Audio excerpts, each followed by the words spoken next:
Magandang araw po mga Kapinoy. Kamusta po kayo? Magandang umaga, tanghali, hapon, gabi. Kahit saan parte ng mundo kayo ngayon nandun. Ngayon pong araw na ito, ngayon po ay ano ba ngayon? March 19 ba ngayon? Yeah, parang March 19 ano? At ngayon po ay anong oras na? Alas 5. Alas 5 ng hapon dito sa aming lugar. At medyo maganda ang panahon. Ay, 70 degrees na po, In 2 days ay talagang spring na. Officially spring. So, makakapaglakad-lakad na ulit tayo sa hapon, bawas-bawasan naman itong taba sa tiyan.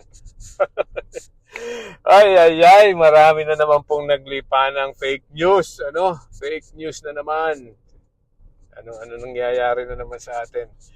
At nagmukhang nagbalikan na naman ang mga galawang Duterte,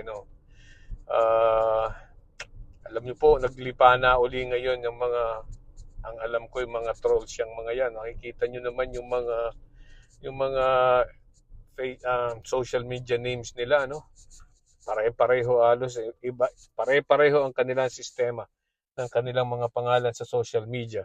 Pangalan may numero, Pare-pareho po, And then ang kanilang followers ay mga walang followers. At ang mga post, wala rin post, Mga bago ang account. Sus Maria Josep po, napakarami ngayon naglipa na, At iisa lang po ang kanilang sistema, At ang kanilang sinasabi, Ano sinasabi nila? Aba, syempre, ang pinalalabas nila na nakakaawa si Rodrigo Duterte, ngayon na nasa ICC, pinalalabas din nila na illegal ang pagkakahuli kay Rodrigo Duterte. Illegal daw po, hindi daw nabigyan ng human rights, yung kung ano man yung karapatang sinasabi nila. Okay, so at sinasabi ko minsan meron pang pauwi na daw, Alright, so ano ba naman tayo? Hindi na po ba tayo nadala, Talaga naman pong maraming naniniwala sa mga fake news. At meron pong lumalabas na meron daw pong tayo daw po ay hindi sumunod sa ICC. Ay, sino ba naman ang susunod sa ICC kung hindi na tayo miyembro ng ICC? Bakit natin kailangan sundin ang pagkakahuli kay Rodrigo Duterte ay naaayon sa batas ng Rome Statute? Ganong si Rodrigo Duterte mismo ang nag-alis sa atin sa Rome Statute, sa ICC. Okay? So, hindi na po kailangan sundin yung sinasabi nilang Article 59, ng Rome Statute. So, ano pa ba ang gagawin natin doon, di ba? Hindi na tayo miyembro, bakit kailangang sundin? Sinasabi nila na hindi na tayo miyembro, tapos kailangan daw sundin, ay mukha pong contradictory. Kung hindi na tayo miyembro, hindi mo na dapat kailangan sundin kung ano yung nando sa batas ng ICC, ng Rome Statute. At ang dapat na gawin natin ay sundin ang batas ng Pilipinas when it comes to international warrants.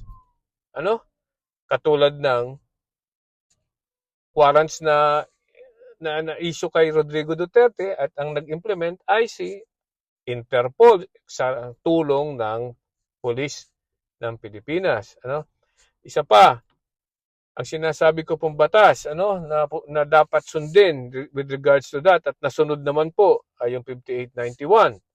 Republic Act 5891.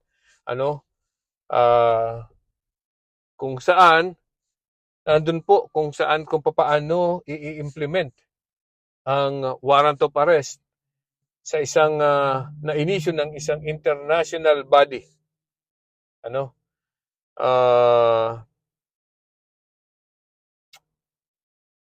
So, doon po sa Republic Act 5891, doon po sinasabi na kung meron nang nag-iimbestiga, sa crimes against humanity, na international body, ay pwede na po nating hindi imbestigahan at makipag-cooperate na lang doon, Ganun po. Yun po ang sinasabi sa Republic Act 5891. Where in fact, dito po sa nangyaring ito, nag-iimbestiga na po ang ICC, international body. Kaya membro tayo doon o hindi, mayroon na pong batas tayo na po pwede tayo makipag-cooperate. Pabayaan na lang natin silang mag-imbestiga at tayo na lang po ay makikipag-cooperate. When in fact, nakipag-cooperate tayo sa paghuhuli kay Rodrigo Duterte. Kaya po yung sinasabi nilang illegal ang pagkaka-aresto kay Rodrigo Duterte. Huwag po kayong maniwala doon. Wala pong illegal doon dahil po meron pong warrant of arrest na in-issue. Hindi po yan kinidnap. Meron bang kidnapping na nakikita sa kita ng buong Pilipinas o maaari pang kita ng buong mundo kung talaga nanonood kayo ng actual arrest na ginawa sa airport, at pagkakadala sa kanya sa Villamor hanggang sa mailipad niya papuntang Hague, The Hague. Bakit gano'n ang mga pangalan ng mga The Hague? Bakit may The? Okay, at any rate. So, biglang naisip ko. Correct. So, mayroon pa isa pa na fake news. Sinasabi na si Rodrigo Duterte daw ay pauwi na, at nakalabas na daw. Oh my gosh. Huwag na po tayong umasa na yan ay makakalaya ng madali. Ang sunod po na hearing ay September 23. So, doon po maaari po siya mabigyan ng provisional liberty na tinatawag. Pero hindi po yan pababayaang makalabas ng bansa ng Netherlands. Maaari, pero sinasabi ko po maaari lang. Pero most probably hindi, lalo na ngayon na nakikita ng ICC kung gaano ka-powerful itong si Rodrigo Duterte, na kahit nasa labas na siya ng Pilipinas, ay marami pa rin ang sumusuporta at humihingi ng pag-uwi niya. Right?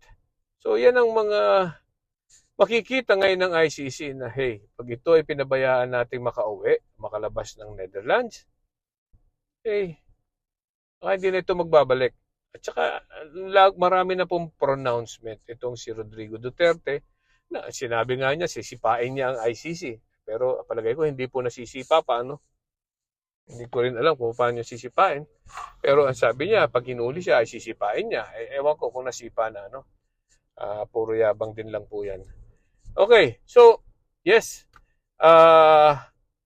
Doon po naman sa sinasabing maipapabalik daw ng Supreme Court si Rodrigo Duterte, dahil nag-file na po ng final?